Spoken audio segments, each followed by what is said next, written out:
Hello, hello. If you can hear me, let me know.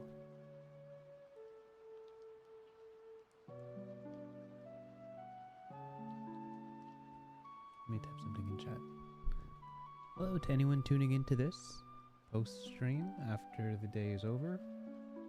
Well, after the stream is over and you tune in the next morning or the week after or whenever you stumble upon this video, welcome. Today we're going over Mausritter.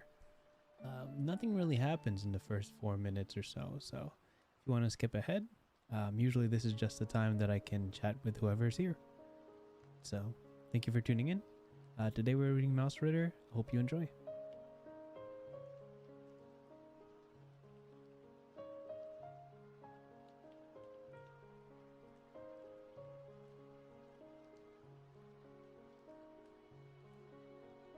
I think this will be one of the quieter streams, I imagine.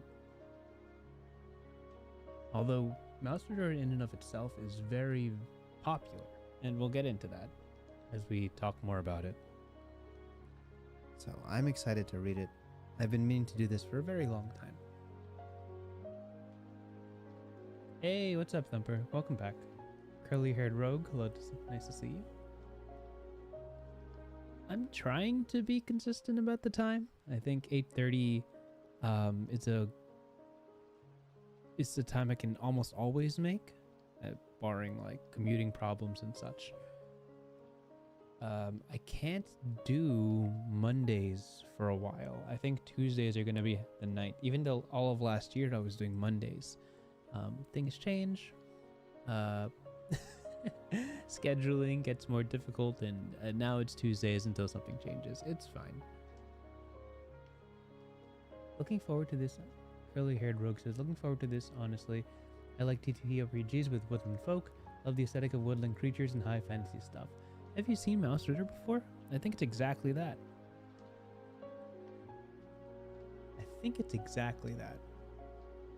And if you haven't seen Wanderhome is also an example of a woodland creature-based tabletop RPG.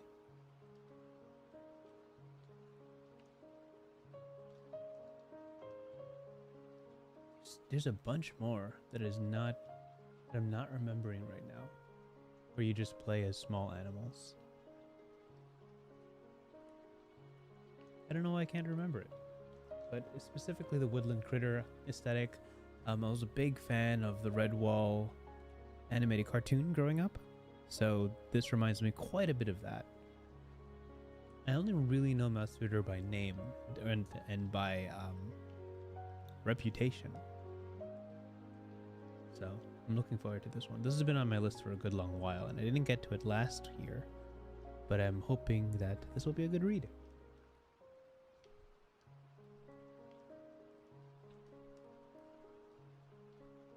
Awesome. Yeah, there's a bunch of good board games too. Oh, what's the one? Root and Root the RPG. Those are both animal-based games.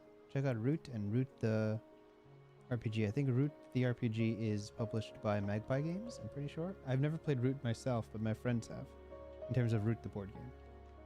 You've already done Mouse Guard. I have not. I haven't done Mouse Guard. I don't think I've heard of that, but I'll add it. I can add it to my list of things to eventually check out. There you go, Root. Thank you. I was hoping I could pinpoint one. I knew there was one on the tip of my tongue this whole time. Okay. This is one of those days where I didn't have too much time to prompt my audience that a stream was happening. So the people in here have probably just heard about the stream either from Twitter a couple hours ago or when I went live just now. So I think it's going to be a quieter stream, which is not bad. Sometimes I like when there's very little people and we can just go at a very leisurely pace. Sometimes when we play very big popular games, we don't quite, there's kind of a standard I got to uphold, but now I can just kind of relax. But anyway, welcome. If you're jumping into the stream right now, we are covering Mausritter. Mausritter is a very, very popular game, as far as I know. Let me just bump this over, and we will dive into it. I have the PDF open. Let me just make sure I get everything right. So Mausritter. Bouncing over. Wow, I really got to work on my transitions. I got a new computer and I forgot to port over all my transitions, so there's going to be hard cuts like pow pow like that instead of the smoother cuts that I usually have. But Mausritter, you can check it out on mausritter.com, or you could also check it out where I found it, which is itch.io, and I'm going to bounce over to that. Itch.io, if you're not familiar, is a wonderful website where you can check out a lot of tabletop RPGs, especially popular indie ones that don't have massive publishing units. A lot of these people are homegrown independent artists, designers, and Mausritter is consistently, very, very consistently in the top 5, top 10 of the top physical games on itch.io. One of the biggest perks to this game is that it's entirely free. I try to that's a huge plus in terms of people getting into Mausritter. I did pay a little bit just to tip the author just because it felt right. But Mausritter, just for the record, has been out since 2019, as you can see here, and has 410 average 5-star reviews, which is massive for 1, a free game, and 2, a tabletop RPG. So among its peers, it is absolutely amazing. You can read all of these reviews. There's one from RPG Goblin, there's one from Mousecrawler. And you can just kind of go down and all of these people talk about how great this game is as a testament to Mausritter and its lasting legacy. If you Google it, not Mausritter, cover just Mausritter. Here we go. Mausritter, where is it? Golly, this is not as... Here, top physical games tagged Mausritter. Let's click this. All of this on itch.io has been inspired or is loosely connected to Mausritter. This is all either fan content or official content. If you're looking for a game that has a lot of community play, Mausritter is one of those games. It's, as I've said, incredibly popular. Look at all this material that has been published based on the system. I think it's a wonderful place to start if you're looking for new games to play. But again, this is all before actually reading it thoroughly. I took glances at Mausritter over the past year.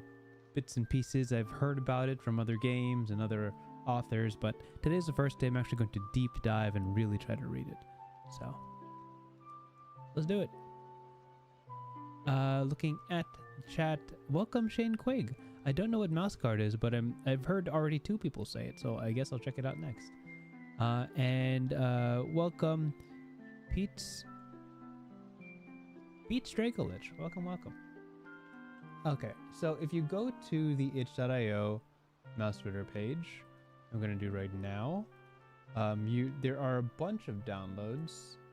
You'll see that there are the rules and the rule book and singles and spreads. You'll see item and condition cards, GM tracking sheet, and character sheets, and we have all of that here. Here's the PDF. Here's the character sheet. Here's the apparently turn tracker, notes and stuff. I guess this is a GM screen, and this is a bunch of weapon and armor cards. Apparently, this is an inventory-heavy game. And yeah, let's do it.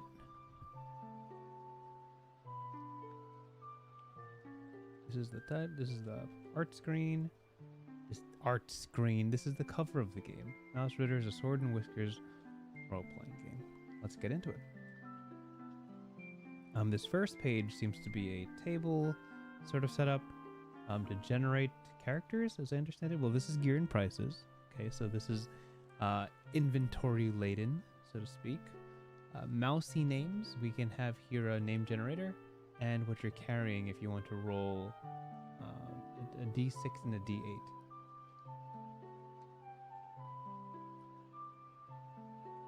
These are the credits. The major writer and designer is Isaac Williams, head of Losing Games, I believe.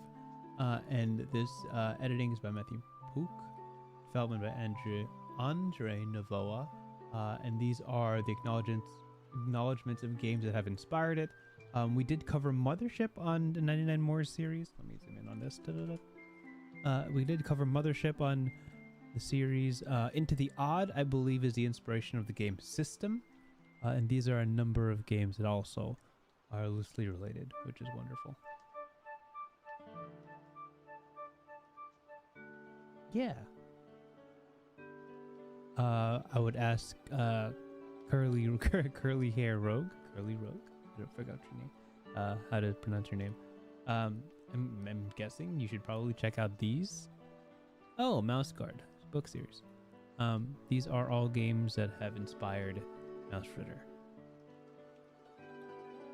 We look to table of contents. So this looks to be around a 40, 44, 45 page book. The first half of it over here is player rules, and almost in a perfect, not a perfect split, but a pretty even split of player rules and game master rules, which is exciting. I'm gonna see things that most interest me. Whoops. Oh wait, you can click these? No way.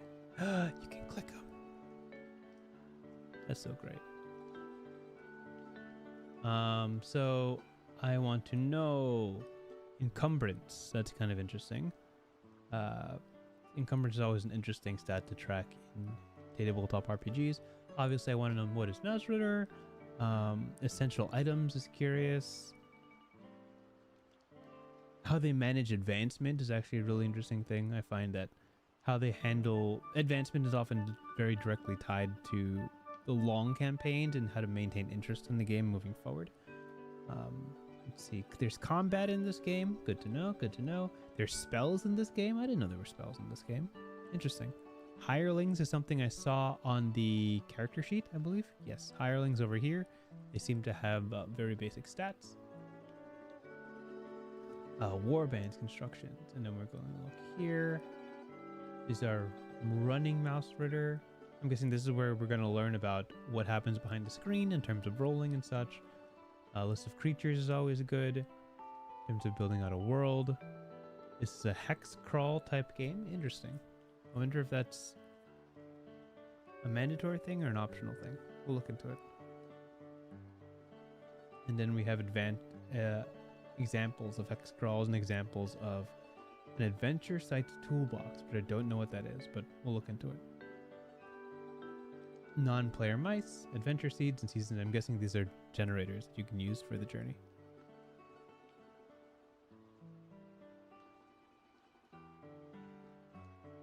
Alright. Let's figure out what this game is all about. Actually, zoom out. What is this? Art's fantastic.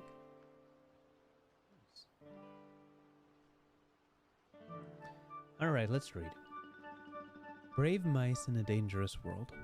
The mouse kingdoms survive on the edge of collapse. A harsh winter or a heartless cat could spell the end for all. The settled mice huddle together, hidden in their settlements in trees and burrows and walls, scraping and saving a tenuous existence. But you are not like those settled mice. By choice or by necessity, you are an adventurer.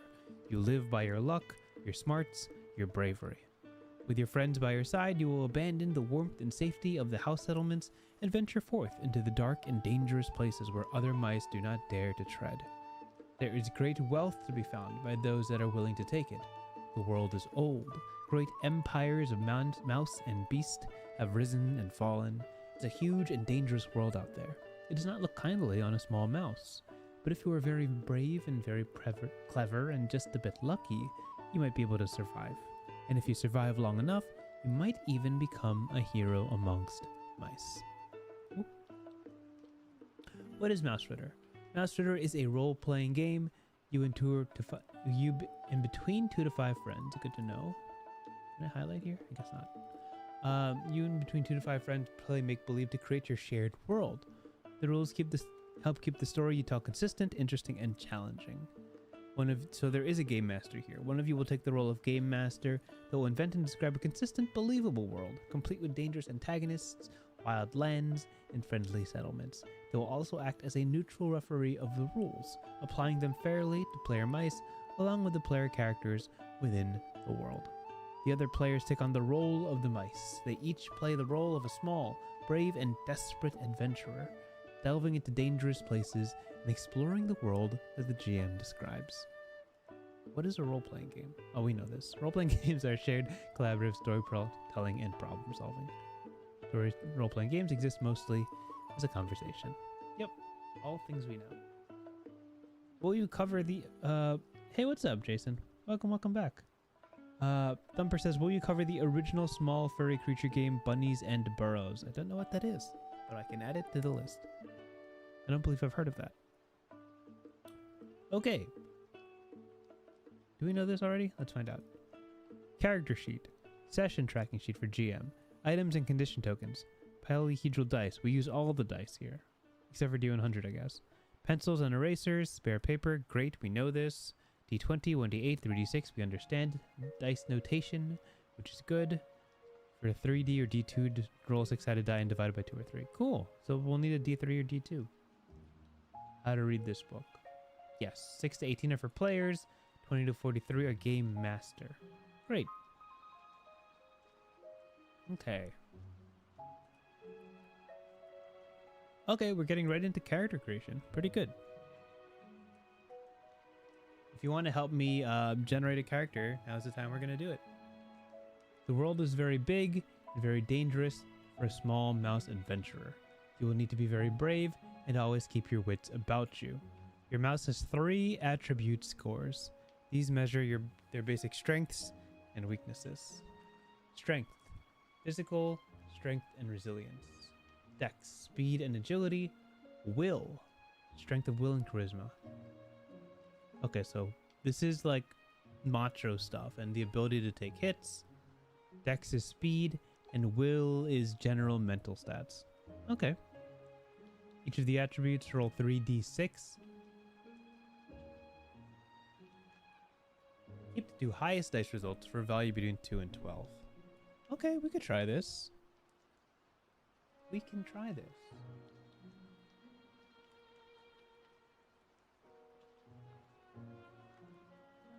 Can I write here? No, I can't.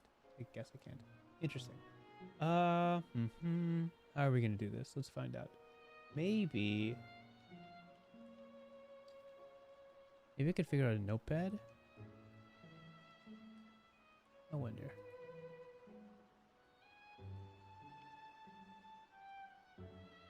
Apologies. Again.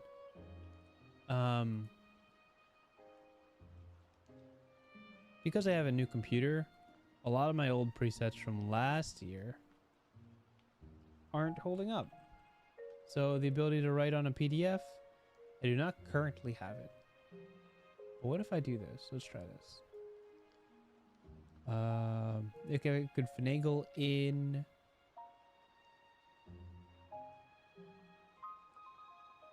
It's not display capture. It's not browser. It's not game capture. Window capture. Notepad. Alright. How savvy are we? Okay. What if I do this? Does that work? And if I type in it? Hello. Okay, it kind of works. Zoom in a little bit. Maybe?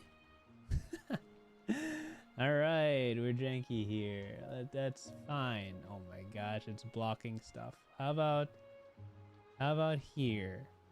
Maybe. How's that look? Okay. So we're gonna let's see if we can do this. Maybe like that? Okay. We're gonna roll. We gotta roll. Dice roller. Okay. We need 3d6. So we gotta roll 3d6 and 2 highest dice. Let's do it. So 1, 2, 3.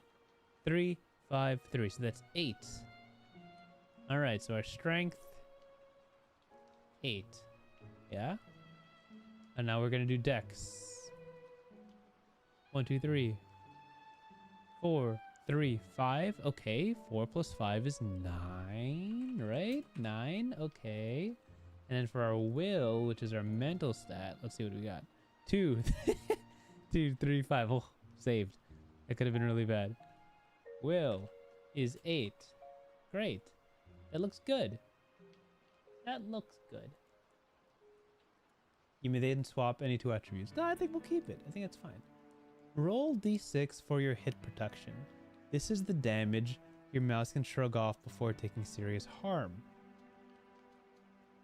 Just d6? Just straight up?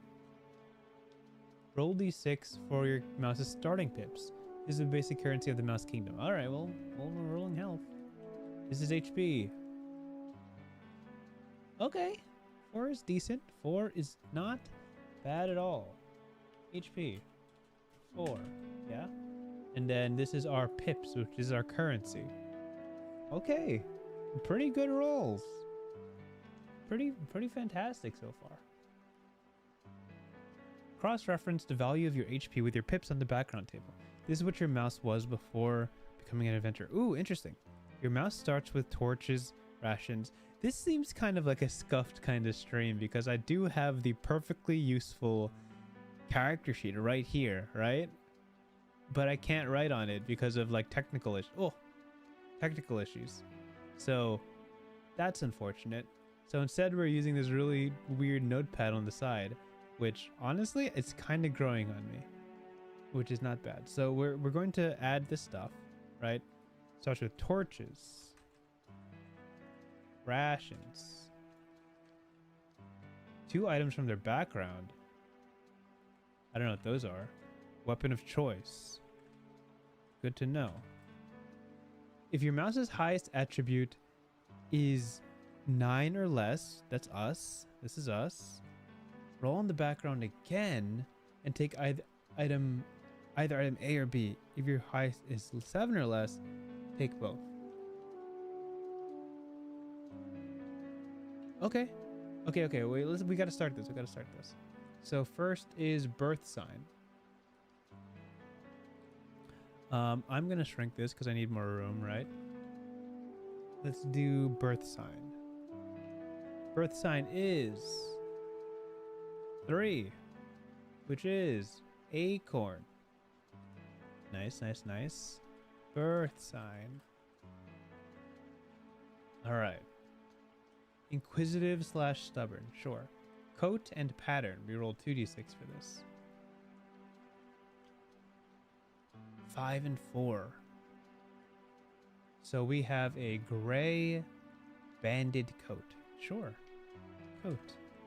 Gray banded. Physical detail. Ooh, D66. D6 times 10 plus D6. Oh, so we're just rolling 2 D6. 1, 25. 25. Fashionable clothes. That's right.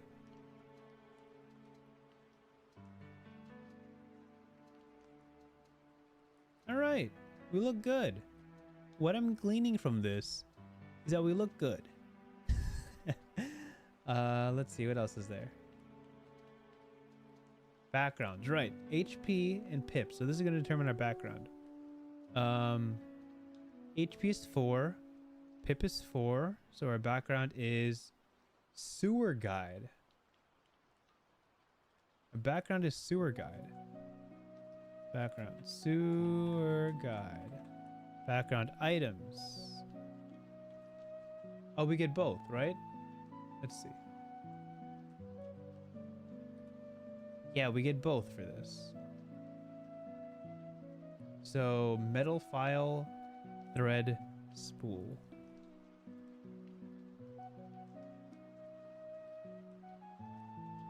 Let's organize this a little bit. Shrink it. Okay. Rations, metal file, thread, spool. And since we have 9 or lower, we get to roll again for background. So let's do another roll. 3 and 2. Okay. So that is do we want, all right, chat. Do we want the spell darkness or do we want a bag of bat teeth? Oh, I'm just realizing now you can't really see that. Hold on, let me see. Like Spell darkness or bag of bat teeth? That's the real question. Hey, welcome, Mango Cheesecake. There's no such thing as late. Just whatever time you arrive is the right time. And anything you miss, just watch later, I guess. It's totally fine. All right. Thumper beat. But dang, double votes for bat teeth? Well, it's gotta be bat teeth. I mean, we can't not do bat teeth if it's 100% bat teeth. Golly. Bag of bat teeth. Great, cool. Good to have. How do I shrink this? Okay. Is that everything? Oh, we need a name. All right. All right, guys. All right, chat. It's time. It's time. We have a strength 9, strength 8, will 8, dex 9. Pretty healthy, pretty wealthy, fashionable mouse with their gray banded coat. They're so fashionable. They're a little bit stubborn, a little bit on the prideful. I'm assuming a little bit of an ego on this guy. We have in our items the mandatory, of course, torches and rations, but we also have, from our background as a sewer guide, a guide through the sewers. The fashionable sewer guide is who we're playing as, who famously has a metal file, thread and spool, I'm assuming is from our fashionable side, of course, and naturally, the staple for any sewer guide, a bag of bat teeth. That's our mouse. We need a name, though. We need a name, which is super duper important. So I'm going to listen to the first 2 or 3 names we get, and I'll just choose from that list. But we can look at this wonderful list of backgrounds. I always vouch for really nice tables in games, because sometimes when I'm playing a game for the first time, I don't really know the energy they're going for, the vibe they're going for. And I find that tables really allow people who aren't used to the genre or used to the space, it gives them room to tap into someone else's creativity, preferably the person who wrote the game, which is nice. Welcome, Luke24. Welcome. Okay, I have 1 name so far. I have Carl. I need like 2 more options for the name of this guy. I'm quite fond of Worm Wrangler and Sparrow Rider. Shame we didn't get them, but they're very nice. Beetle Herd is such a cool role. Hedge Witch is always very nice. Carl, Baggy, and Starstream. All right, I feel like Baggy is the guy. It's got to be Baggy, right? If we're talking about the fashionable sewer guide, Baggy's the one. Absolutely. So we're gonna take that and hold on to that, and his name is gonna be Baggy. Let me see if I can move this a little bit, adjust my layout. There you go. All right. You guys, I don't know if you guys can still read that. If you can't, I'm sorry. If you can, you have better eyesight than me. Poor people watching it on their phones. Could you imagine watching the stream on your phone? No shot you see any of this. Right? I'm just gonna do this. Shrink this a little bit.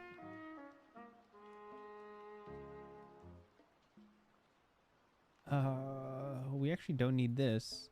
Oh, we still get to choose a weapon. We'll get to it. We'll cross that bridge when we get there. Weapon is page 9. Okay, let's look. Inventory slots. Your inventory.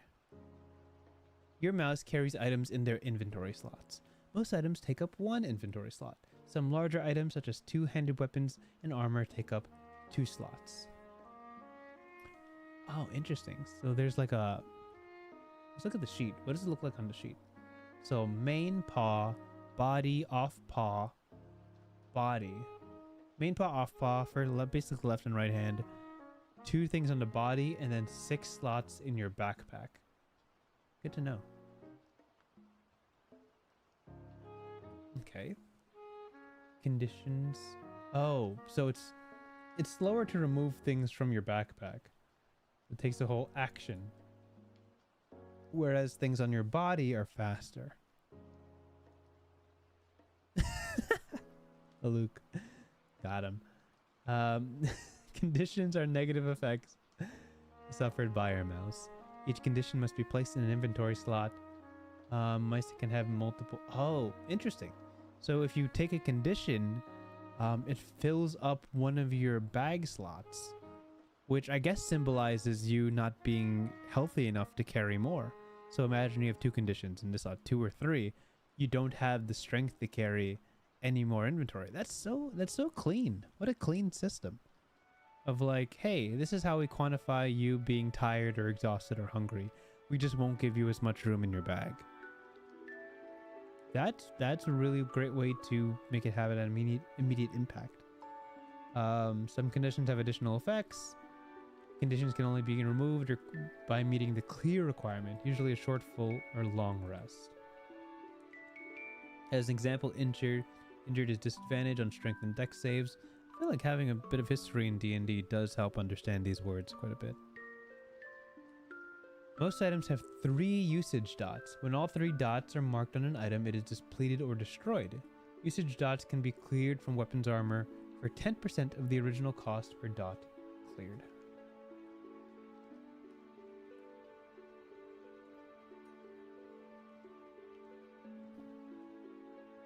Okay, so this system has like a gradual deterioration system. So it says after a fight, if you use the weapon, basically you have a 50% chance of having it be a little bit more used. And on 3 used marks, usage dots, the item is depleted or destroyed. And by spending gold, you can repair it. Torches and lanterns mark usage every 6 turns, so they have a maximum of 18 turns, I'm assuming. We can look at the torch right now. Yeah, so torch has 3 usage dots, and if they each dot is 6 rounds, then you only have 18 rounds of torch use. Rations obviously mark usage after you eat it, and then everything else is different. Encumbrance. If your mouse is carrying more items or conditions in available inventory slots, they're encumbered. While encumbered, your mouse cannot run and makes all saves with disadvantage. We haven't defined disadvantage yet. We know what it means in the context of D&D. Well, at least people who play D&D know what it means in D&D, but Not necessarily here. do they do a fish hook as a weapon? Thumper, we're, I'm sure, about to find out. Banking. In mouse settlement, pips and items that can be stored in a bank or safe box. Your mouse must pay a fee of 1%. Wow, there really is diligent currency. Oh, you can't read that. There really is a diligent currency system in this game. Your mouse must pay a fee of 1% of the value when retrieving the stored pips or items.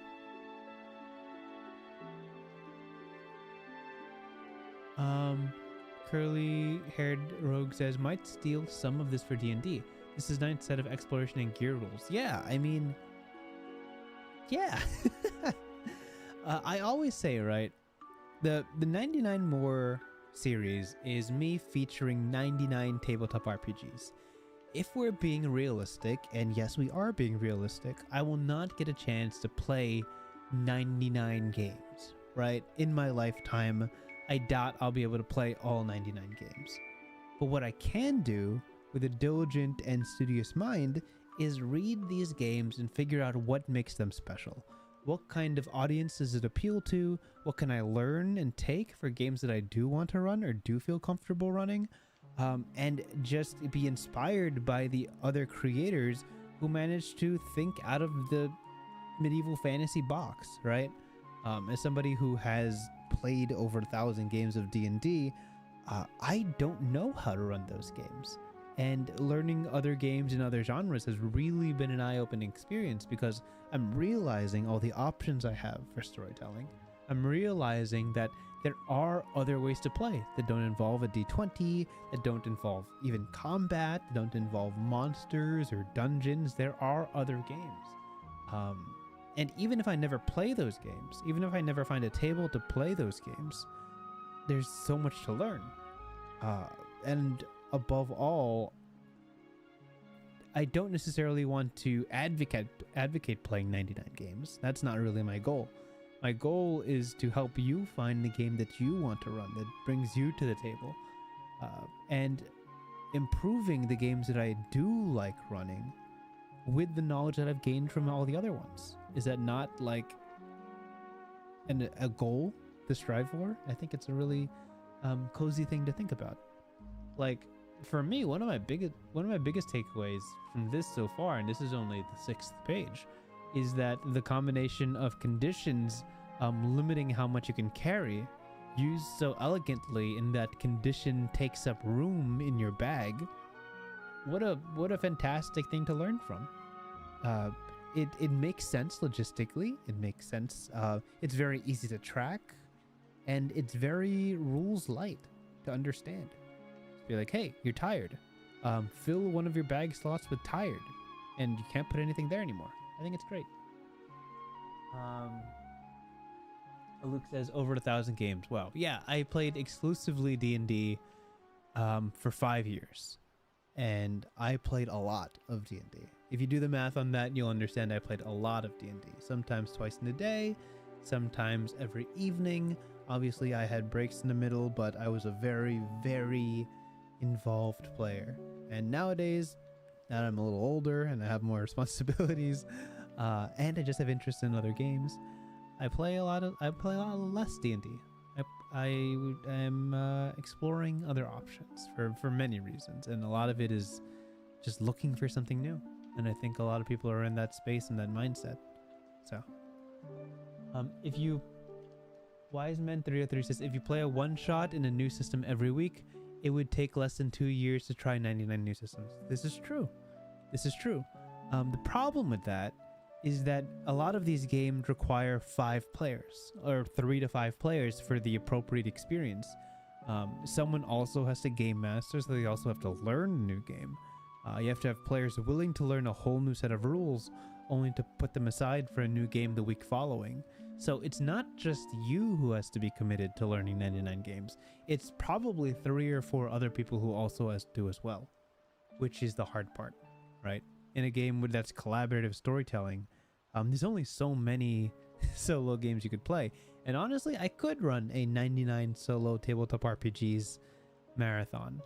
That's doable, but is that what I really want to do? Just food for thought. It's hard. One of the hardest things about introducing new tabletop RPGs is the buy-in. Convincing 3 or 4 other people that they also too want to play this game, that they want to commit the time and the energy to learn an entirely new set of rules. It's why D&D, with its legacy and its marketability and its community, is so hard to break from, because there's no promise that you'll find more people with the same mind as you, with the same curiosity and the same interests as you, right? At least when you play D&D, you're guaranteed that hundreds of people are also playing. So finding a group, as hard as it is easier in D&D than any other game, and that's the real advantage. Finding a table is so much easier. It's a perk that a lot of these games don't have.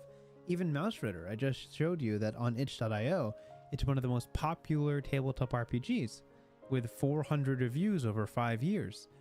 But finding a table for Mausritter is an entirely different story. So once you recognize that the playing field for these other tabletop RPGs, as I described the 99 more tabletop RPGs, in comparison to the established most popular game of this era, it's an uphill climb for them to find their audience, to find their community, to grow and show the world that there are other quality projects in the same sphere. It's something to think about, and it's something that I've really sat upon in terms of what's the best way to go about showing new people new games. And what I settled on, which is low commitment, easy listen, is just to stream it. Is just to show them page by page, and hopefully someone tuning in for like 5 minutes, 10 minutes sees something they like. And I'll just keep doing that until I hit 99, and then when I hit 99, we'll go from there. Right now we're on game 31, which took a year. Actually, it's been almost exactly a year since... Actually, let's check.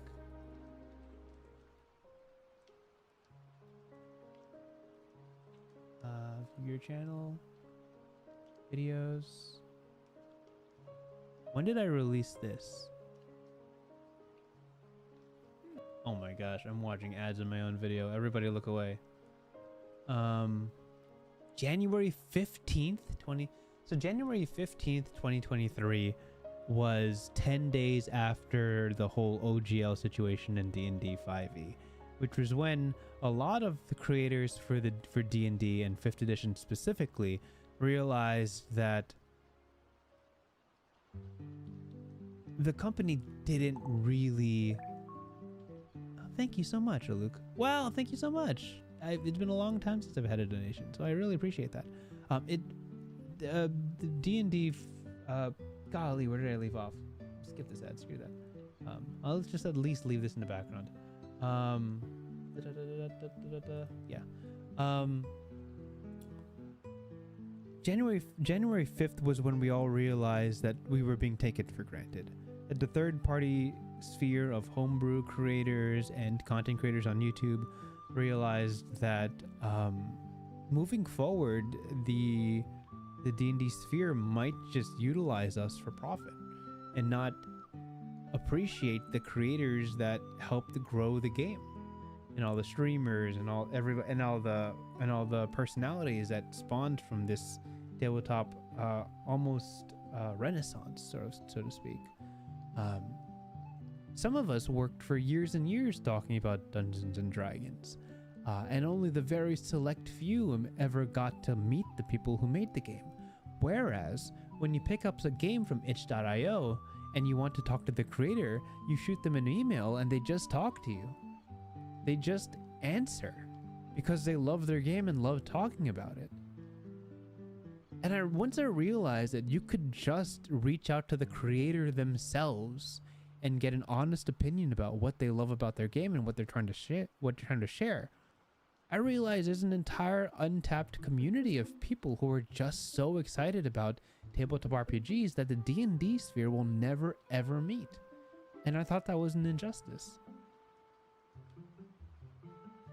It's crazy. If you find a tabletop RPG you really like, if you find a game you like online on itch or drive-thru RPG or somewhere advertised on Twitter, and you just want to know more about the game because you love it so much, there's a pretty high chance you could just send an email to the creator and they'll respond. In what world does that happen in Dungeons and Dragons? In what world? Right?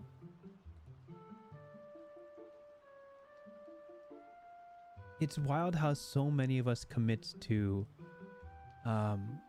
this game, how big the community is, and how I felt in this moment 1 year ago, how little they give back. But that's the bottom line. I still play D&D just because all my friends do, and I've become really comfortable with the system. But I also take the time to play other games because I realize that there are very passionate people behind it. People that I really want to know and work with. So, we should talk about Mausritter. And I can't believe it's been a year. That's crazy. When was my first... Golly. I'm sorry, if you're the creator of Mausritter, I have your name on stream right now. Isaac Williams, if you ever watched the stream, I'm sorry I went on a tangent. Your game is wonderful. Sometimes the creator watches this. By the way, like just for a quick take, as an example, Lasers and Feelings, written by John Harper. John Harper literally left a comment on this, like right here, the author of Blades in the Dark and Lasers and Feelings literally commented on this. Wilderfeast was reposted by the people who created it. I got to talk directly with the creator of Fabula Ultima. I got to talk to I've got to talk to the people who created Triangle Agency in person at PAX Unplugged. I literally met this person. I talked to the writer of Altogether Different River. What else? I talked to the creator of Cantrip. I sent a message to the Flying Circus and I got a response from them. What else? why can't I remember the first name? But Miss Montford of Dead Letter Society. I've interacted with her a couple times on Twitter. Blasting Off Again, made by 5 Point Games. I see them all the time on Twitter, and I reached out to them personally. They show up in this episode. I talked to Jade Dragon about Zeba's Bed and Breakfast. Derelict Delvers by Cesar Capical. I'm not saying that correctly. Golly. There's a huge community behind Gubat Banwa. RP is a wonderful creator I see all the time on threads and Twitter. Firelights was wonderful to talk to him about live in this episode. Cassie Mothwin I've collabed with on my podcast. Lots of interactions with her over the year, and she's a wonderful person I got to know better. What else? We've emailed the creator of Sky Pirates. We've talked to the creator of what is it, Ira Prince, I believe, the creator of Eyes on the Prize. OK Cryptid, we did reach out to them on Twitter, and they gave us the okay to cover it. Ryutama, obviously massive company. I did not get to talk to them, but still. Of all these videos, half of them I've talked to the actual people. I've talked to the actual writers. That's insane. That's insane. And we're bending over backwards to try to meet our heroes in the game that we all played for the last 5 years, and these people are just here doing great work, publishing great things. Super untapped world. Super untapped. I really wish more people knew about this, and that's the reason my channel has pivoted entirely from a D&D focus to all of these, because this is what I really take pride in.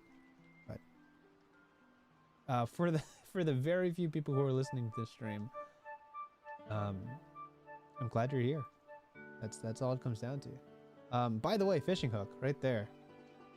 Who asked for a fishing hook? Was it Thumper? Dude, there's a fishing hook right there. Okay. Sorry for the tangent. That was like 10 minutes of a tangent. I apologize. Let's talk about Mausritter. Kaleidoscope said, would you do a one-shot if another creator wanted to GM with one of these games? If they invited me? And the timing lined up? Scheduling? Yeah. Like, why not? That sounds like a wonderful time. I know a lot of creators who've been doing that. I know, Indestructible does Morkborg and Visayan, I think it's called. He hosts a bunch of those games. I know, what are their names? I know a bunch of people haven't been involved with just learning Pathfinder. I think that's the base thing that a lot of people have been touching lately. There have been games. I know Pack Tactics is playing Worlds Without Number lately, which is really interesting because he's a D&D optimizer channel.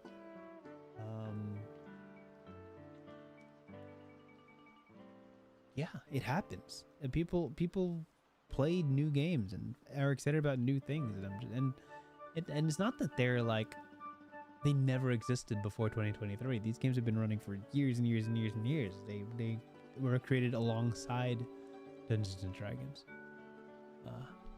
Luke says it's okay if you go on a tangent. Sometimes you're allowed to, and you were making some really good points and stuff. I mean, it was really interesting to hear. Yeah, I think about it all the time. Like, none of that was scripted because I think about it all the time. It's literally how I think nowadays. It's a huge shift from what I used to make. Before January of 2023, I had these grand plans and a lot of outlines and a lot of scripts planning to talk about oneD&D and the development of the game that would come out in 2024 and all of the changes that would come out in every single UA. And I was dedicated and so ready to be that guy who keeps everybody updated on the progress of oneD&D. And after January 5th, I just entirely lost interest. It was so quick and so sudden, and I had to pivot my entire channel. And I've been spending my entire year pivoting. I've been spending my entire year learning how to do something else. How to showcase games that I don't know about. How to give them a platform that YouTube doesn't really lend to them. Because you know that, like, hey, what's up, Peanut Play? Sorry, I'm going on a little tangent here, But this is Mausritter. It's a wonderful game. You should check it out. It's entirely free, and a lot of people play it. So, thank you for coming. So in pivoting my entire channel, I had to relearn all of that all that stuff. I had to scrap pages and pages and pages of material. And I think the real coming to fruition moment that I realized I had finally found my footing was when I went to PAX Unplugged and met a bunch of these creators. I got to meet the guys behind Triangle Agency. I got to meet Cassie Mothwin. I got to talk to, very briefly, I got to talk to Tony Vicinta from Plus One EXP. I saw a bunch of these creators during a recommended TTRPG panel where they talked about 50 different games, and I was taking notes frantically. I was like hunting people down, and I realized that people knew me, which surprised me. I was advertising my channel, and I remember the first guy I talked to, he's like, "Oh, I think I'm already subscribed to you." And I was blown away because I'd never met anybody in person who knew me. So it was humbling, and I was very grateful that people both in the D&D sphere and people in the greater tabletop community were starting to recognize me, which was wild. And that really solidified for me that I could do this for a while. That this it's not just a fad to cover other tabletop RPGs. It's a real thing that bears real fruit. So here I am. A lot of the games I cover in the 99 More series are free. I cover a lot of playtests because that's free material. It doesn't cost you anything to look at. And it tells you of games that are to come. So really cool projects. Like, what did we cover? We covered, let me bounce over to here. Just going down this list of things that are entirely free to look at. Mausritter, Wilderfeast, Lasers and Feelings is a free game.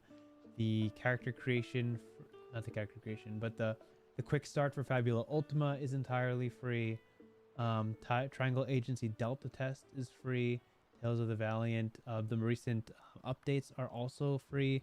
Tunnel Goons is free, I'm pretty sure. Candela Obscura, just the basic quick start is also free.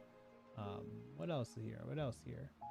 Potato by, I believe this is Oliver Darkshire. All of his one-page tabletop RPGs are entirely free. Obviously, the Black Flag content, which became Tales of the Valiant, is costs nothing. Firelights is a free game. Golly. And that's it for what I've covered. But the Spire Quick Start is free as well. So a lot of this content you can just get into without spending a coin. I think people are worried about breaking bank trying to play all of these games when a lot of these games are just available. Period. Like no expense to you besides your time. So and all the ones that do cost money, of course, I definitely showcase them and tell you where you can find them, because I'm trying to cover different genres. I realized I covered a lot of witches, a lot of space, and a lot of anime games. And look at Fabula Ultima right here. So I'm trying to branch out and look at as many different games as possible and get farther and farther away from what I'm comfortable with, which is medieval fantasy. And Mausritter in particular is pretty close to what I'm used to, which is like a comfort zone, but also learning about like sci-fi games has been, and like modern setting games has been such an eye-opener for me. Just rolled it. Oh, curly-haired rogue, you made a character? That's so great. Wiseman303 says, I'm glad you started the 99 More series. I've learned a lot of games from you I might not have found otherwise. Thank you so much. Thank you so much. I think the reality of my channel is that I have somewhere in the ballpark of 10 times less viewers than when I covered D&D. So I get about 1/10 of the viewership I usually get. But the people that I interact with on these videos and now in person, or the creators or the authors that I meet through these other games, is so much more valuable. I'm very fortunate to not rely on YouTube for money. I do have a full-time job, and this is more of a passion project. But while I do earn less from YouTube now than I did in 2021, 2022, when I was really starting to grow, this is just more rewarding. Just base level more rewarding to do. I can't imagine going back to Dungeons and Dragons content, like, entirely. Like, I'll still play the game. I still enjoy it in my free time because the game itself is pure and personal to me and my friends, untouched by the politics of whatever is beyond it. But here, when I have a platform to speak to people and an audience who will listen, I feel like giving a showcase to games that are not 5th edition is a good thing to do, just in general. For my own mental health, for my own interests, for my own passions, and hopefully a little bit for all of you. So, thank you. If there's only like 5, I'm not checking the numbers for this chat. I don't know how many people are watching. But if there's only like 5 of you, if there's only like 10 of you, that's okay. That's okay. I'm not too stressed about it. I wasn't always like this, but now I like it. Anyway, golly, if you're tuning in right now, we're actually talking about Mausritter and not actually talking about anything else. Let's wrap this up. Let's get. I think I got about a half hour left in me of energy to make it through the rest of this game, which we've only done 6 pages, but we already made an entire character. So let's really pump through this. These are the weapons.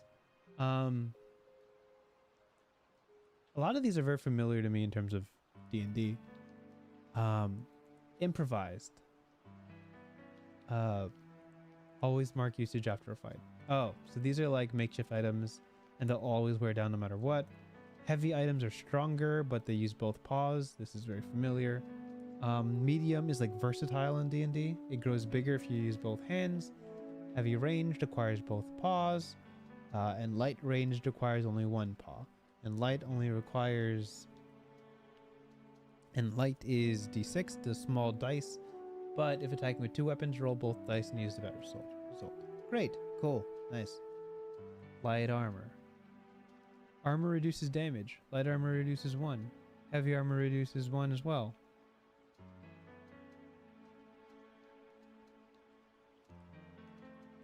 Oh, interesting. So the difference between light armor and heavy armor is how you wield it.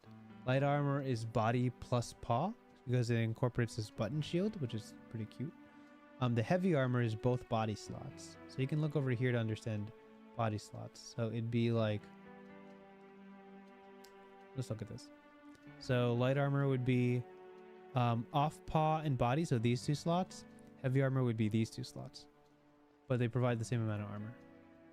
Cool. Torches, we understand. Oh, there's electricity here. Neat. Rations. Eating a ration and spending a watch will heal all HP. If you don't eat for a day, you gain the hungry condition. We know what conditions do now. Carried pips require 1 inventory slot per 250, barring the first 250, which are carried in your mouse's pockets.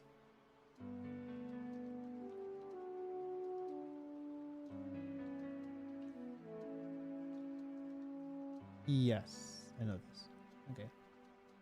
This makes sense. How to play. All right. What don't we know? I think this is the question, right? Dang, curly haired 10, 11, 9. Dang, your dude is strong. 10, 11, 9? That's like almost max rolls. Okay. GM pattern. Yes. GM describes situation. You describe what your mouse does. GM describes the outcome. Conversation flows. Yep. Got it. Role playing, we understand. Best practices. Yeah. Pretty good for new players. These are just... I just kind of like... this little box. This is a great way to just explain the flow of tabletop RPGs in general.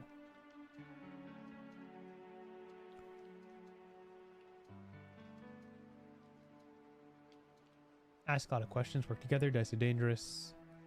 Clever plans, don't need to roll. That's a good line. I like that. Play to win. Delight in losing. Fight dirty. Oh, this is a nice line too. I like this whole little paragraph. Saves. And we know save. We understand saves from D&D. Your goal is to roll above a certain number to succeed.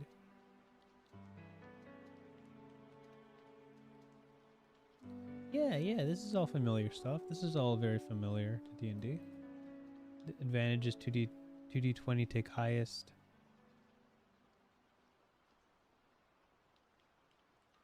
Wait, huh? Is this correct?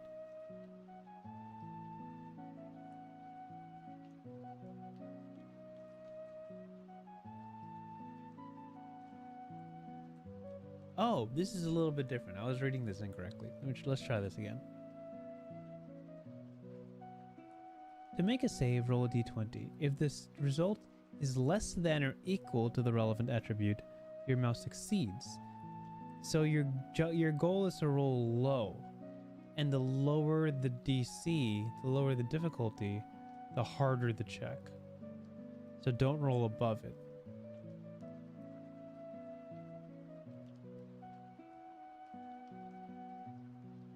Oh, it's dependent on your score. Okay. This is nice. This is simple. The DC, or the difficulty level, is always your strength, dex, or will. So the higher the number, the easier it is to roll under it. Okay. Yeah.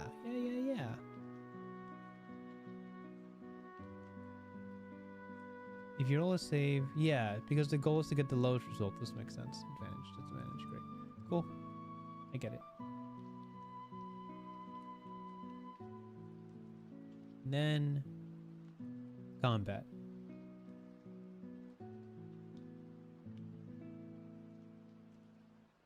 On your turn in a combat round, your mouse can move up to 12 inches a foot and perform an action. Great. Attacks always hit.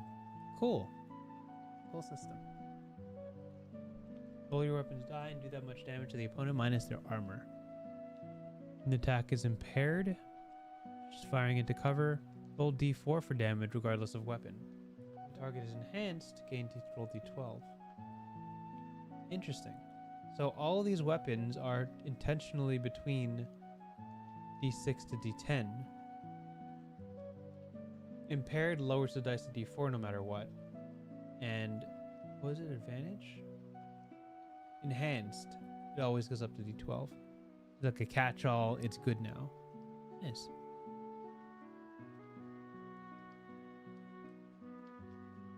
Oh, what an interesting thing.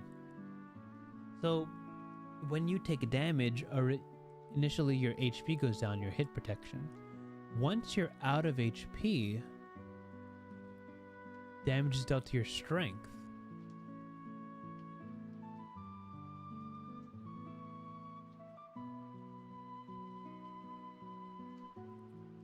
Oh, cool. So your strength slowly goes down. Right? Yeah.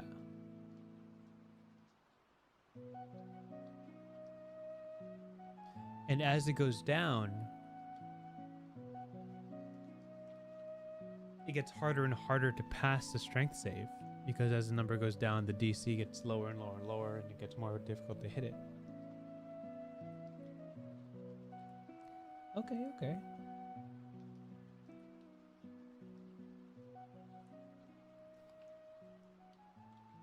If a creature has their strength reduced to 0, they are dead. Dex reduced to 0, they can't move. Both reduced to 0, they are reduced to insensibility. When your mouse dies, roll up a new one.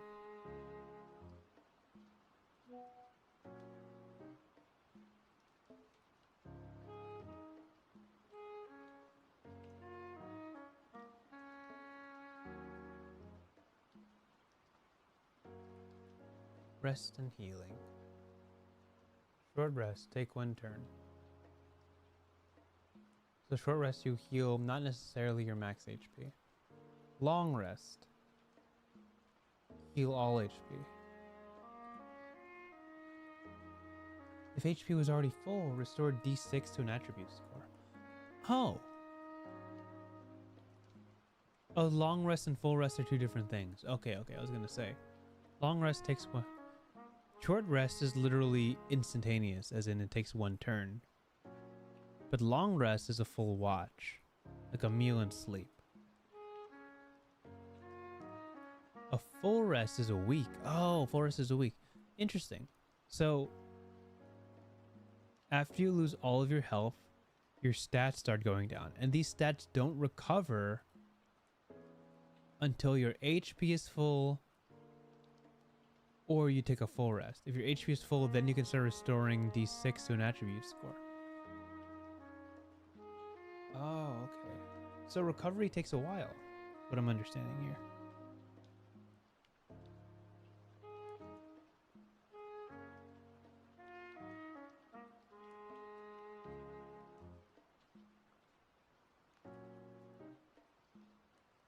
Okay, and I guess finally, your mouse earns experience points by bringing treasure to the safety of a mouse settlement.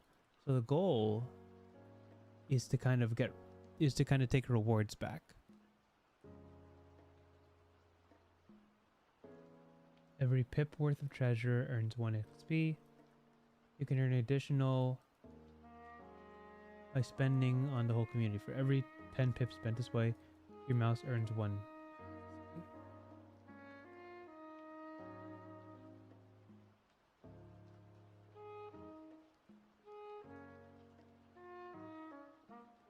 So HP goes up. Grit goes up. What is grit? I don't know what grit is. Experience points is this is the threshold to get to there.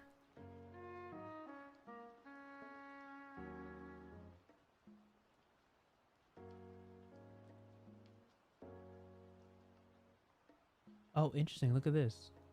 Roll for attribute increase. Roll d20, and if the result is higher than the current value, increase it by 1.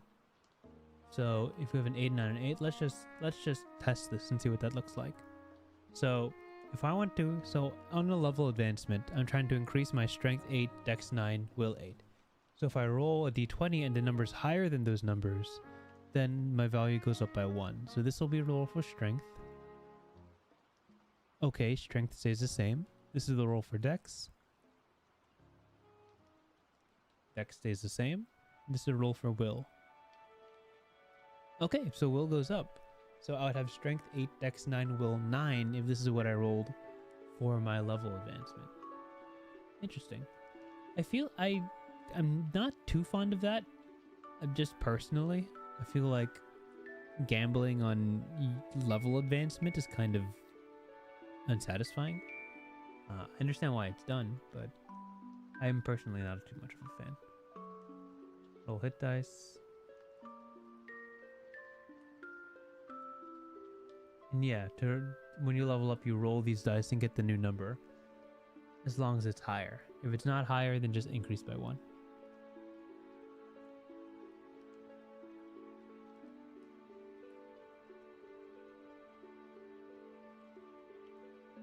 And grit is like resilience. Let me see, grit. Yeah, grit, you can hold conditions here. So it doesn't affect your inventory.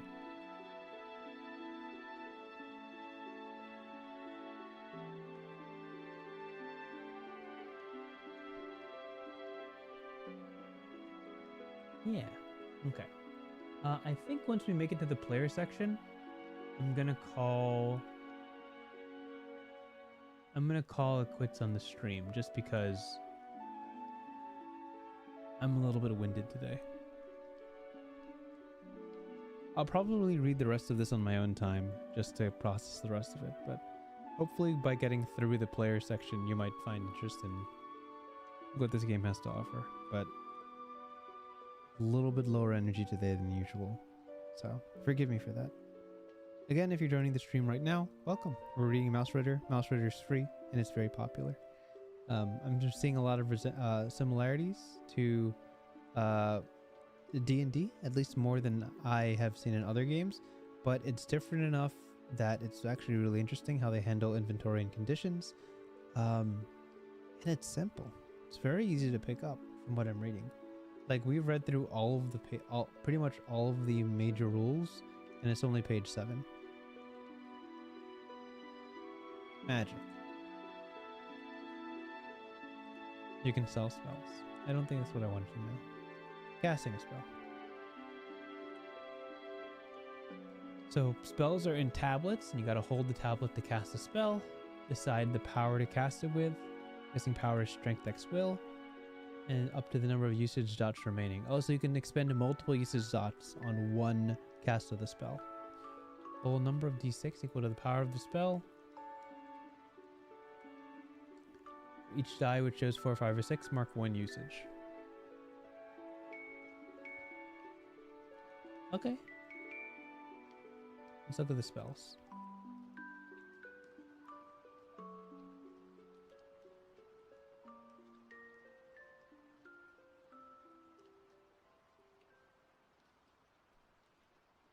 Two, Fireball. This is such an interesting thing. I'm sure they'll explain this in like Battlefield measurements, but they measure things in like feet, as I understand it. Because you can only move 12 inches on your turn. So this is like 2 feet away. But they use increments of 6 as well.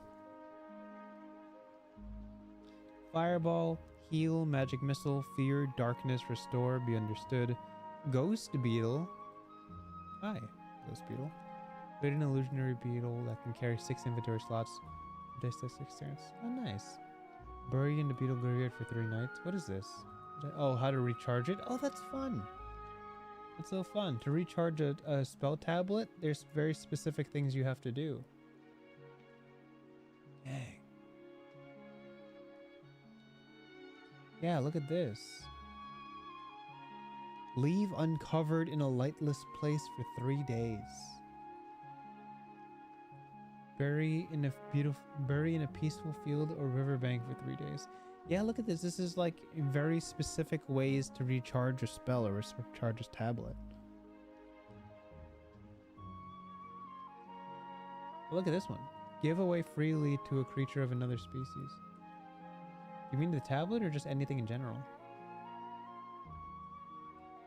I guess a moment of generosity allows you to recast, to be understood. Knock. How to recharge knock. Put in a locked box. Inside a locked box. Inside a locked box. Leave for 3 days.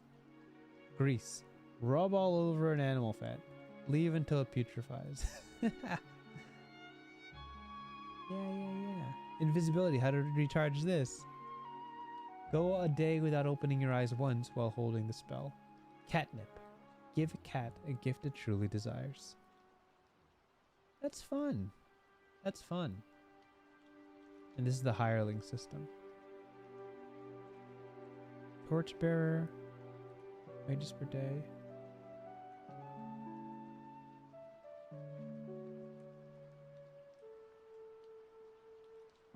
And then there's war bands over here. What is a war band? A war band is formed by 20 or more fighting mice, plus 1 follower for every fighter. A mouse can form a war band under their command. War bands require 1,000 pips a week for upkeep and wages. Failure to pay may result in mutiny.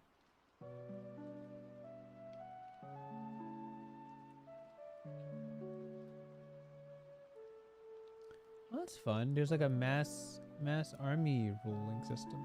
And it's very straightforward. It doesn't seem like it's too... It's only like 5 paragraphs. 1, 2, 3, 4, 5. Yeah, it's only like 5 paragraphs. It's not bad at all. And then combat. Example of play, combat. Wonderful. If you want to read how combat plays out, this is how it goes. And then magic. Okay. The rest of this is GM rules, and that's a little more than half of the book. I think I'm gonna leave it at that. Maybe I rambled on too long and lost speed in getting through this entire thing, but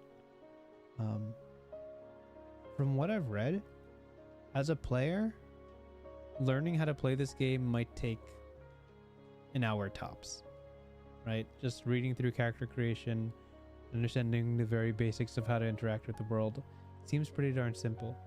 It seems like a little bit of the burden, like almost in a traditional sense, falls on the game master to understand how to handle exploration in time, how to handle overland travel, like rulings, creature stat blocks, how to make a map,